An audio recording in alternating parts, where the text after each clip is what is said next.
Certain things are complex, time-consuming, painful.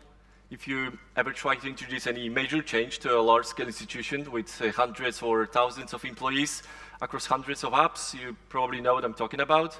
And especially if the change was a security improvement that required changing both the applications and then user daily routine, that's exactly the challenge to be considered.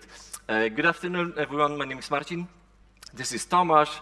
We are the founders of Secfense, and we help companies save time and money while improving their overall security strategy related to user authentication. So banks and other financial institutions spend 3 times the amount the non-financial institutions are spending on cybersec, and yet most of them do not provide multi-factor authentication for their entire user base across every app. Instead, only selected users in selected applications are protected from phishing, man in the middle, social engineering, replay, and other attacks on their accounts. And this is because global adoption of multi-factor at scale was considered complex, time-consuming, and painful, and in some situations impossible to conduct. And this is where we can help. We completely redefine the adoption of multi-factor into large-scale environments. We take any methods available, be it a hardware dedicated key or a mobile authenticators or biometrics, and we deploy it into any web application in minutes or hours.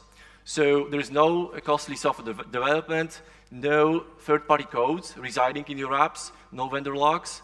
You can think of Secfense as an intermediary, independent layer that is spun across your infrastructure and providing multi-factor wherever it's needed. Okay, let's see Secfense in action. What you see on a screen is a dashboard of Secfense appliance, which comes in a physical or a virtual form and should be placed somewhere in your infrastructure. So let's assume Amazon.com is the application that you actually own, and you're willing to upgrade it from the traditional password-based schema to a multi-factor authentication. What Tomek was doing right now is he logged in with a password-based only, as this is a default for the apps we're facing.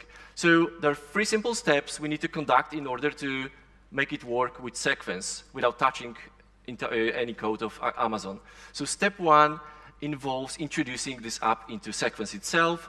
So what Tomek will do right now is he's creating a virtual host, a kind of representation of the application that we want to protect, and that's done.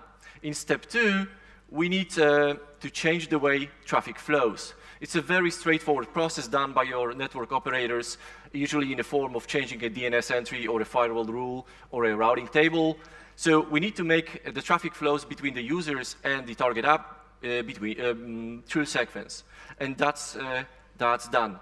And step 3 is the learning phase. In this phase, we need to figure out how the application is being built without involving into its code base. So we are sending a special username that will act as a probe that would scan the entire application on multiple layers and figure out and determine the authentication mechanisms related to the authentication. So, of course, such user does not exist in Amazon, but this is, thanks to this user, we've gathered intelligence that will help us build the protective layer. Tomek will now refresh the screen, and so this is the info we've gathered from this process. And if we apply, that's all we needed to upgrade this app on a different level. So let's see again. The same user that used to log in with password only now will require an extra factor. In this situation, we'll be using a hardware-based keys based on an open standard called universal second factor, which is currently the most secure method available on the market, and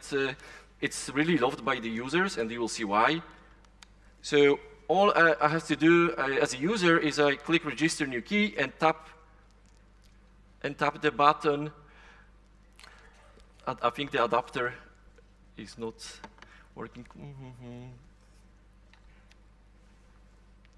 Yeah, and tap the button. Yeah, we're okay. So what you just saw was we've associated the key with the user, so then the consecutive logins would look exactly the same. The experience would be that seamless. So again, just typing the password, like Tomek will do now,